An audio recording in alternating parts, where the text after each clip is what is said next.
The judge didn't look at Bumpy Johnson when he spoke, just read the sentence, slow and cold. The room stiffened. Harlem went quiet. Everyone felt it. This wasn't justice, and it wasn't finished. The courtroom was quiet in the way rooms get quiet when they already know the outcome. Not peaceful, not respectful, just controlled. Bumpy Johnson stood still, hands folded, posture easy. He wasn't looking for mercy. He never did. Mercy required asking. Bumpy didn't ask men like this for anything. The judge cleared his throat. Paper shifted. A practiced sound. He spoke like the words were already decided long before this morning, long before the evidence, long before the man standing in front of him. Maximum sentence. Not firm, not angry, casual, like closing a file. The judge didn't look at Bumpy when he said it. His eyes stayed fixed somewhere higher, somewhere safer, as if eye contact might invite a response he couldn't control, as if acknowledging Bumpy Johnson as a man rather than a problem might weaken the moment. In the benches behind him, Harlem felt it land, not a shock, recognition. This wasn't about the charge. Everyone in the room knew that. The lawyers knew it. The guards knew it.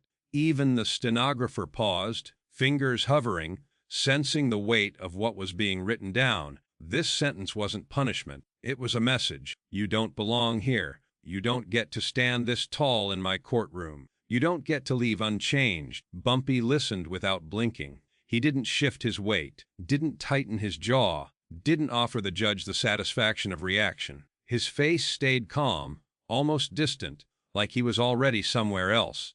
But inside the room, something tightened. The judge continued, layering words the way men do when they want to sound righteous. Public safety, deterrence, the law. Clean phrases, polished and empty, each one landing heavier than the last, because they weren't meant to explain, only to justify. A guard glanced at Bumpy, waiting for something. A flare, a look, a reason. Nothing came. That was the mistake. The judge mistook silence for defeat. He mistook restraint for weakness. He mistook a calm man for a contained one. Bumpy finally lifted his eyes, just enough, not defiant, not pleading, simply present. For a half second, the judge felt it. That small, unwanted sensation. The feeling that the sentence hadn't ended anything at all. That maybe it had started something instead. Then the gavel came down. Sharp, final, loud. The sound echoed longer than it should have. Bumpy turned without hurry. As the guards moved in, he let them do their job. No resistance, no words. He walked the way he always did, like time bent slightly to accommodate him. Behind him, Harlem stayed seated. No outburst, no noise, just memory, because everyone there understood the same thing. Even if the judge didn't, you could lock Bumpy Johnson away. You could write numbers on paper, but authority didn't live in that courtroom, and sentences didn't decide who still held power. When the door finally opened again, Harlem noticed first in the small places, the way a dice game ended early, the way a shopkeeper locked up 10 minutes sooner than usual, the way conversations lowered when certain names passed by. Bumpy Johnson was gone, but nothing rushed to fill the space. No sudden chaos. No loud claimants stepping forward. Just a pause, a held breath stretched across blocks and stoops and back rooms. Power doesn't disappear when a man leaves. It reveals who was never holding it to begin with. Men who thought they'd been waiting for this moment tested the air. They spoke a little louder, walked a little straighter, tried to claim corners with smiles that didn't reach their eyes. Harlem watched them carefully, the way you watch a stranger touch something that doesn't belong to him. No one crowned a replacement. No one needed to, because Bumpy's authority had never come from presence alone. It came from memory, from patterns, from knowing how things worked when he was there, and trusting that those rules still mattered. A numbers runner crossed Lenox Avenue and didn't change his route. A landlord thought twice before raising rent on a family he'd been squeezing for years. A bartender kept a seat empty, untouched, like it was still reserved, not out of fear, out of respect. The absence became a kind of test. Who would overreach? Who would forget themselves? Who would mistake a locked door for an unlocked city? The police drove slower through certain streets, not faster. They didn't say why. They didn't have to. Everyone understood the balance had shifted, and when balance shifts, mistakes become expensive. In the back rooms, men talked in half sentences. "Hail, hear about it. That ain't smart. Let it wait." Nobody said Bumpy's name too loudly. You didn't need to. It hung there on its own, heavy and familiar, like a streetlight that hadn't gone out, just dimmed. Letters went in, messages came back out, not commands. Reminders: keep things steady, don't invite attention, don't embarrass the neighborhood. The rules were the same rules they'd always been. No violence unless forced, no chaos unless earned. Harlem didn't need noise, it needed consistency, and consistency was Bumpy's signature. Some men grew frustrated. They wanted a reaction. They wanted proof that locking him up had cracked something open. But Harlem refused to give it to them because people remembered. They remembered who paid when a widow couldn't, who settled disputes without blood, who kept outsiders from treating the block like an open register. Bumpy hadn't ruled through terror. He'd ruled through order. And order, once established, doesn't collapse just because the architect steps away. If anything, it hardened. By the time word traveled back through the system that Harlem hadn't fallen apart, that the streets were quieter, not louder, something else became clear. The sentence hadn't weakened Bumpy Johnson. It had revealed how much of the city still moved according to his gravity. And somewhere, far from Harlem's stoops and storefronts, a man in a judge's chair had no idea what kind of balance he'd just failed to break. Prison was designed to shrink men. Concrete walls, counted steps, time broken into pieces so small it lost meaning. The system believed that if it controlled enough of a man's hours, it would eventually control his mind. Bumpy Johnson never argued with the walls. He studied them. He learned who spoke too loudly, who stayed quiet, who watched instead of reacted. Power, even here, followed the same rules. It didn't belong to the strongest voice. It belonged to the man others adjusted themselves around. Bumpy adjusted nothing. He stood in line the same way every day, ate without rushing, spoke only when it mattered. Guards noticed first. They always did. The kind of calm that doesn't challenge authority, but doesn't bend to it either. They stopped testing him. Then they started informing him, not intentionally, just small slips.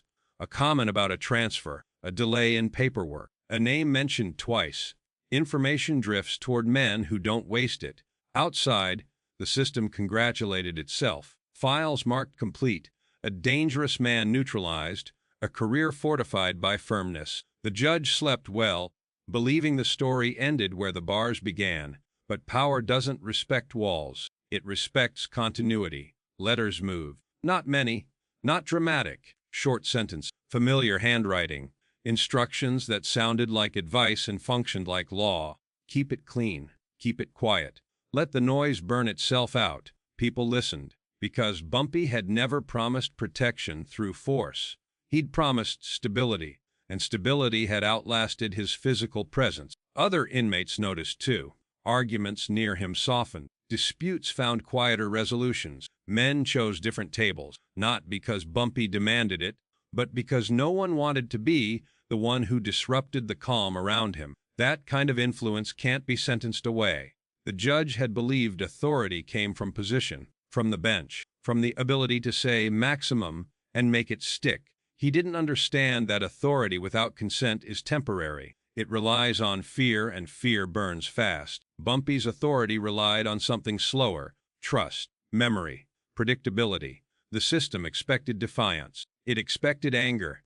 It expected a man hardened into something reckless by confinement. What it got instead was patience. A patience that waited, watched, and learned where pressure points lived. And pressure points always existed. Paperwork that needed signature. Decisions that needed discretion. Recommendations that quietly shaped outcomes. Careers were built on those margins, and they could be undone there too. Bumpy never rushed that knowledge. He let time do the work, because time, like power, answers to those who know how to hold it without squeezing. And somewhere outside, the sentence that was meant to end a story had begun to echo back in ways the man who delivered it could no longer hear. By the time resentment reached paper, respect had already moved through people. Court records took their time.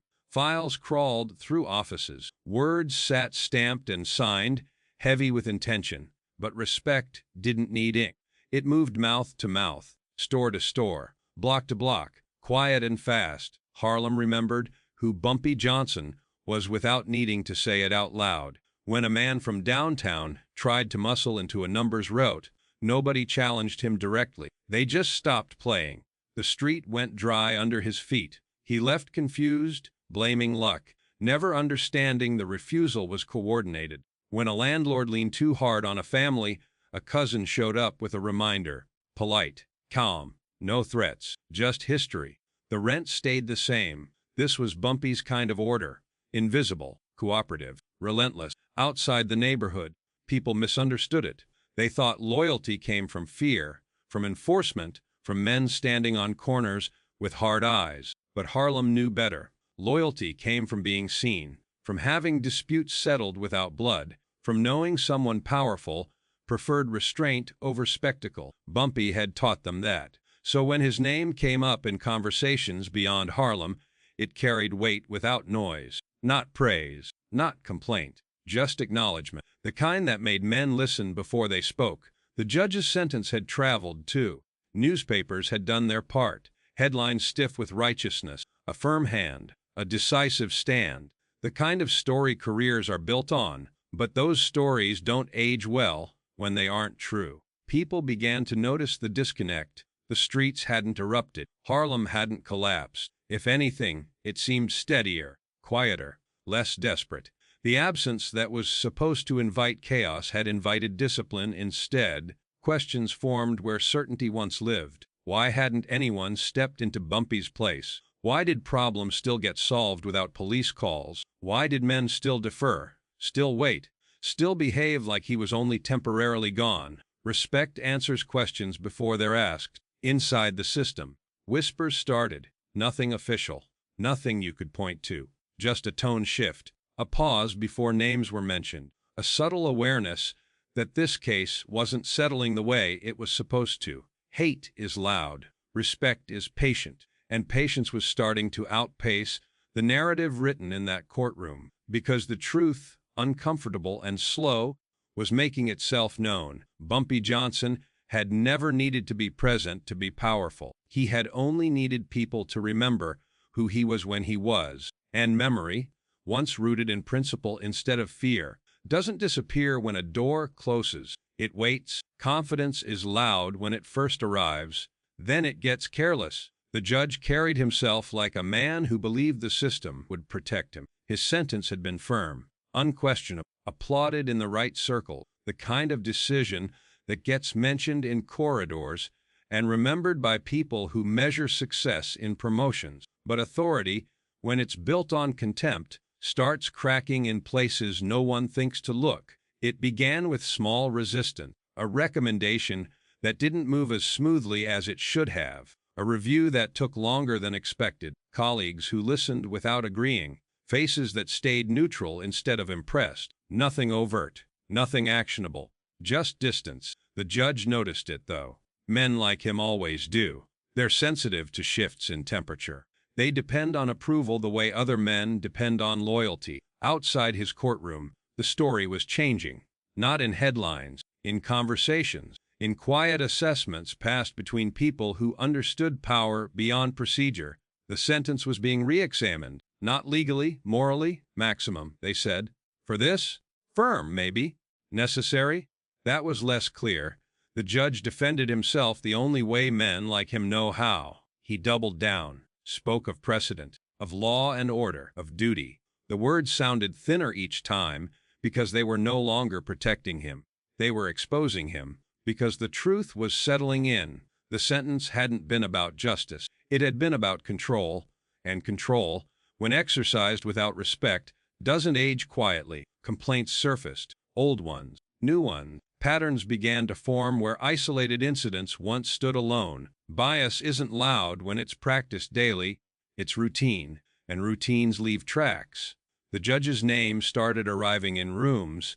he wasn't invited into. His decisions read more carefully, his demeanor discussed instead of admired. The same system he trusted began to look at him the way it looks at anyone who's become inconvenient. Meanwhile, Bumpy Johnson waited, not anxiously, not bitterly, confident in something deeper than outcome, because Bumpy had always understood the difference between punishment and consequence. Punishment is immediate, consequence takes time, and time, handled properly, favors restraint. When word reached him, filtered, incomplete, but enough, he didn't smile, didn't comment, didn't gloat. Men like Bumpy didn't celebrate collapse. They let it happen. The judge had mistaken the power to sentence for the power to shape legacy. Now his own was being written without him in the room, and it was becoming clear that the man he thought he'd diminished had never been the vulnerable one. Freedom didn't announce itself. No crowd, no speeches, no cameras waiting for a moment they wouldn't have understood anyway. The gate opened the way gates always do, metal, indifferent, already forgetting who passed through it. Bumpy Johnson stepped out the same way he'd stepped in, calm, measured, unchanged. The city didn't rush him. It adjusted. A car idled longer than necessary. A driver nodded once, subtle, respectful. A storefront door opened just a little wider than usual. Harlem didn't celebrate. It acknowledged. That was enough. Bumpy didn't reclaim anything. There was nothing to reclaim. Nothing had been taken. The streets had held themselves together because that's how he'd taught them to function. Order without oversight. Respect without threat. Inside, men waited to see what he would do next. He did nothing dramatic. He listened, walked, observed. Let stories come to him the way they always had. Not demands, not complaints. Information. The kind that tells you more about who people are than what they want. The judge's name came up eventually. Always did, quietly, in the way men speak about storms after they've passed. No satisfaction in it, just confirmation. A career undone not by retaliation, but by exposure. 3 months after Bumpy's release, the bench changed. New face, same seat, different tone. Authority rearranged itself the way it always does, without apology. Bumpy never commented on it publicly, never claimed victory. Victories declared out loud lose their shape. He understood that. What mattered was what endured. Harlem stayed steady. Disputes resolved. Outsiders measured their steps. The neighborhood continued to move according to rules that favored restraint over chaos, dignity over domination. That was the legacy. Not fear, not violence, control without cruelty. The judge had wanted to reduce Bumpy Johnson to a number, a file, a cautionary tale. Instead, he'd proven something older and harder to accept. Power built on contempt collapses quickly. Power built on respect survives absence. And as Bumpy disappeared back into the rhythm of Harlem, unannounced, unhurried, the city understood something the courtroom never had. Sentences end, legacies don't.